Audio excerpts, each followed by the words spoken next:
We're in the England Team Hotel in Bristol to catch up with someone we have been talking about for about 6 weeks. She's been doing the business on the pitch, but she has also been making waves on the socials and everywhere else with all of her crocheting. She is the queen of crochet land. She's an absolute machine and we've loved seeing it. I've also been really excited to get my hands on some of her work. Welcome, Abby Dow. Hello, pleasure to be here. Finally made it. I mean, we've only been talking about you forever, so I am so excited about the opportunity to finally do this IRL. No, honestly, when it first came out, I ran up to Scaz and I was like, I've made it. Well, I feel like we have talked about you a lot. I mean, I always call you Abby Wow, and that is your favorite thing to be called, yes? That's because of Mo, actually. She's the first person who said it. Said it when she was commentating a Loughborough game or playing against them, and she said it and then it stuck from then, and she literally just coined it herself and now everyone uses it and I hate her for it.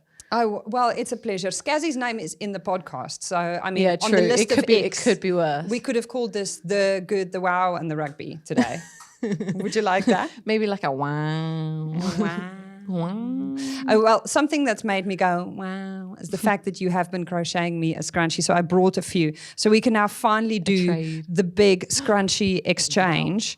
Is it true that this is the one that you were making at the game in, where did I see you? So I started making it in the game and then there was a child involved called Holly. For those who don't know, Holly is Abby Ward's daughter. And I allowed her to pull it all. So if you ever crocheted in your life, the best thing about crochet isn't the finished product, is if you make a mistake, you can pull out and all your work just disappears before your eyes. And I was like, this is the best entertainment for a child that was literally grabbing Box's hat, throwing it into people in the crowd. It was incredible. She was beautiful in that moment. So I allowed her to pull out all my crochet. She had to restart it. Oh, because I sent the video of you crocheting at the game. I sent it to someone and I was like, she's making me one. This is my scrunchie. That was literally me starting to make it. And then Hallie just went, mine, bam. Bam. So when did you make this one in the end? I made this one last night. Oh, I love that for me. So it's fresh out of the oven. Literally. Like that. Thank you so much, Abby. She's quite a big girl. This is beautiful. Mm-hmm. So this is my roughly one. So you can add like extra layers to it if you want to make it even bigger. No, I have a very small head. I don't think I could carry off a scrunchie any larger than this. You wouldn't see my face. This is so good, Abby. Have you always crocheted? So I started crocheting in 2020 where I was meant to be writing my dissertation and was procrastinating from life. And it was also, just to also put context in it, dissertation, fourth year. If you've ever done a fourth year in your life in uni, it's the worst year of all of them because you just... the will to live has dissipated completely. And I was in my mum's study because I got sent home because of lockdown and everything. It was a nightmare. And she just had literally a hook and a piece of yarn. I was like, well, why not just procrastinate and make some stuff? Picked it up on YouTube and ignored that after I finished the dissertation, realised I could go out and like live a life. And then re-picked up in camp, and then it kind of gone on peaks and troughs, and now it's actually quite a good peak, as in like a lot of people in the team now know how to crochet, which is quite cool. Is there anyone that you haven't managed to win over to Team Crochet? Ooh, I think Holly Aitchison, but she... Your roomie? Exactly, but it's because she's competitive. So she doesn't want to be worse than anyone else. And obviously if you're a starter, you're not going to be as good as like someone like Tat. So she refuses to learn because she doesn't want to go through the struggle of everyone else knowing how to help her. And her being like, no, I know what to do. I don't know what to do. The other people who do want to crochet, but I don't think they have the time, are the medical staff. So I'm starting to get more staff members crocheting. It's mainly the men as well. They're making flowers for their girlfriends. Oh. It's adorable. It is so adorable. That is the cutest thing ever. Yeah. So they've all been making like roses and little like baby's breath flowers. Like they're quite small. Oh wow! And they're making them and giving them to the girlfriends. And one of them basically he doesn't see her very often, like quite a few months in between. And he was like, "This way the flowers last in between." And I was like, that is the cutest so thing cute, ever. Honestly. I saw the bouquet you made for the Princess of Wales. How long does that take? That took about 8 hours. Yeah. Each rose takes about an hour to make. So it's the same rose that I made for Jess's 50th cap. I just obviously changed the colours for the rose itself. So I just made each one of those just working away. I mean, the most challenging thing you've made? Oh, that's a really good question. Not that? Well, no, because that's like, as in, I know the pattern, like So it's just rinse and repeat 8 times. I really enjoy making patterns right now because it's quite mathsy, and I'm getting into the maths of it all and writing down, like, I'm figuring it out if I can make it mathematically before I actually put it on, as in like how the stitches work and also the different types of stitches you can go to, because normally you go for, like, I know it's really sad, normally you can go for the classic like slip stitch, single crochet, half double crochet and a double crochet. They're the classics, and a chain, but if you explore your stitches, honestly, it's so fascinating. And when you get really good at crochet, you can like instead of just not really knowing where the stitch loops are and where the front and the back are, and like you can start exploring like the third loop, and I know this bit complex, bit weird, but my eyes have just crossed over. Yeah, it's really fun. Like, and I really enjoy like learning all the different aspects of it, and that's what makes me me. So this is the mechanical engineer in you, probably a little bit, literally blazing to life in camp. Yeah, there's like moments where I have my little bits of, why don't I just pretend to use the degree? Like, I think the last time I used it was when I calculated the wind effects of the 1200. We ran a 1200, so we do a 1200 shuttle for our fitness test. Yeah, and it was on a windy day, so I calculated the effects on our speed that it would have if we had to run in wind. It was 2 to 4 seconds. I think that's enough impact to not have run it. Do the coaches sometimes roll their eyes at you? Always.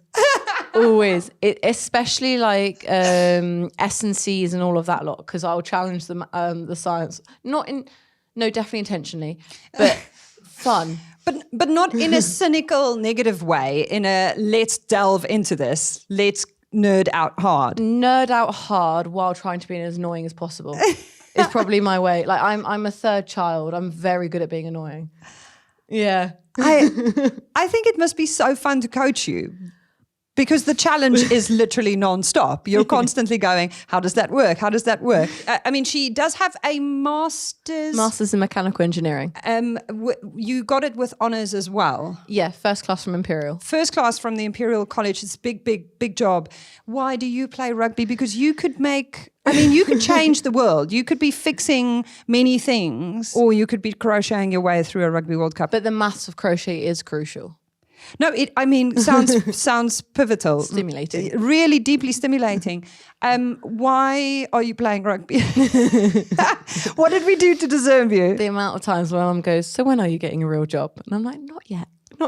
Just give me time. Yeah, I'll get there. I'm having fun. What's your engineer dream? Like, what's the big problem you want to solve in the world? Ooh, because people become engineers because they like solving problems. Love solving problems. I don't actually mind. I think what I enjoy most, and like one thing I definitely look into going into is like being given, like, say if you're a client and you went, right, I want to make this, I want this, and it needs to be made in this way or X, Y, and Z, and we would draw up a specification together, and I would go back and then design, make, and test it myself. So you just have all the freedom of license to just do whatever you want. So you can draw on all the different ideas, problem solve each aspect of it, make something, test it, destroy it perfectly, and then until it is something perfect, and then hand it back to the client. It would be so much fun. Is there something in rugby that you've been itching to fix? Oh, so much. The laws. No, I'm joking. I do like going into the laws, actually. Sorry. The laws? I can't say that, can I? No, you can. Let's talk about it. What are you fixing? Right. There are some discrepancies. So one is that it's illegal to heel a ball. However, what do hookers do in a scrum? Exactly. They strike a ball. Do they not strike it with their heel? Up for debate. If you could heel a ball, how would that improve what you are doing on the pitch? No, I just think they need to be precise. Oh, okay. That they need to say. It's just clarity. The principle. Exactly. Don't interpret the laws. The laws are that. No, I'm joking. You must interpret the laws. This is a bit of a rogue one now. Because this is quite a silly sport for someone who has so many questions. Yeah, it's to be playing. Very silly. Well, no, most of it's correct. Most of it makes sense. But it's just nice to know that when we live in the grey here, Abby. Yeah. A lot. It's a lifestyle choice that I'm regretting somewhat. Talk to me about, speaking of lifestyle choices, Holly Aitchison put out the best beauty talk example of what the basin looks like in the bathroom that you guys share. Right, yeah. Where the Holly side of the basin Mess. there is a lot of product there. She's a beauty talk girly. I mean, she seems to love a serum and a lippy. And on your side, there is a toothbrush and toothpaste. She says in this TikTok that you wash your face with hand soap. No, yes, probably. No, not hand soap, just soap. As in, like, if you've got mud on your face, just where are my spots? Okay, there is actually one here, to be fair. But hand soap? No, but isn't like the soap, you know, the soap that's dispensed there, and you just go, okay, well, I've got mud on my face. That is diabolical. How? It's skin. It's fine. It's fine. Wow, there are so many questions that I have now. Okay, so This is a bad day for me with my skin. your skin is gorgeous. Precisely. They've got freckles to cover everything. Okay, so in your toiletry bag, what are we talking? Hand Shampoo, soap, yeah. conditioner. Mhm. Oh, so you do distinguish between those two? They have different jobs. No, I agreed. Mainly because I find if you go for an all-in-one, you end up having incredibly dry hair when it's curly. So I will say I do distinguish, and you should never go the other way around. I have tried that; it makes it really knotty really quickly. If you go conditioner then Condition shampoo. first. Well, you should experiment, see what happens. Terrible idea. It makes sense though, because with conditioner you're putting oils in, and then you're re-stripping them back out, so your hair's just incredibly dry. Yeah, makes sense. Okay, Sorry. experiment concluded. And then some sort of body wash that I normally got for Christmas from a family member. From Christmas. You know what I mean? When people just give you some like body wash. And Well, you're look, like, you're not using going a in. bar of soap. Sorry, can we appreciate the girls in the back are laughing, the men are nodding. This is what I want to know. The men are like, I don't know what's the problem. And all the girls are like, this is embarrassing. Okay, I love this for you. I mean, it's really light traveling.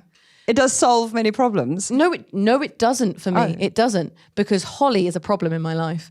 And we can cut it there. No, all she does is she goes, oh, Abby, you've got so much space in your bag and we're traveling again. Do you mind if I just plonk this massive 5 kilogram bag of makeup in your bag?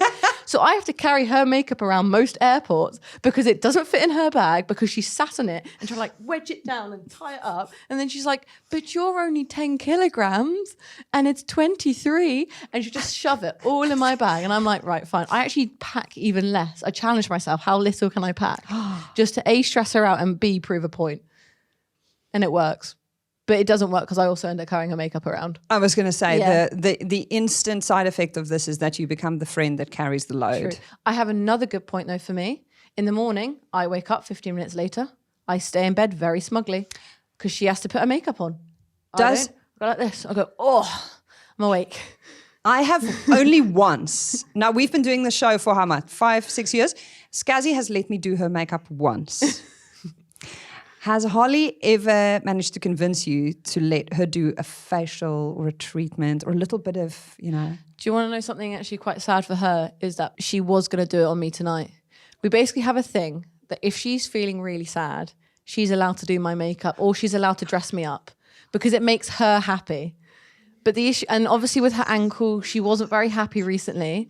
And then she's been begging me and it's just never been the right time. She turned to me today and she was like, but tonight, can I put an outfit and makeup on you? And I went, yeah. And then we looked at the time and I was like, I've got media. I'm so sorry. Oh. So Sorry, Holly. I'm unlucky. sorry. Lippy and everything. Well, it's Holly, so yes. Yeah, because I wouldn't she stand a does the chance. iconic little pout. I mean, the line. Yeah. Wow. Yeah, I am slightly petrified of Can the we please see pictures the next time? She does it? once got me in, I want to say Lycra, but I think it was just Lululemon. When we had to do a yoga session, once again, not feeling great. And I was like, fine, go on, I'll cheer you up. And I was literally in one of those like bras with a matching legging. And then I ended up like, yeah. And I think there's a video of me giving a little fit check for her because, you know, I carry all her followers is what I think in my head. I feel like we need to see more of Abby and Holly, the adventures. So do you know the one that everyone's been dying to see? Holly coming onto the farm.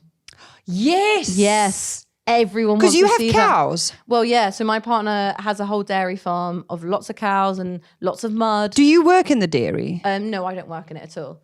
But how good would that be? Her in like gumboots and herding? What are we doing? Yep, I'll getting the cows crossing the road. She can feed the calves. She can muck them out. She can do everything. Scazzy has a favorite cow. We were talking about her favorite breeds. Highland cow. Yeah. And yours? What would yours be? Oh, I actually don't.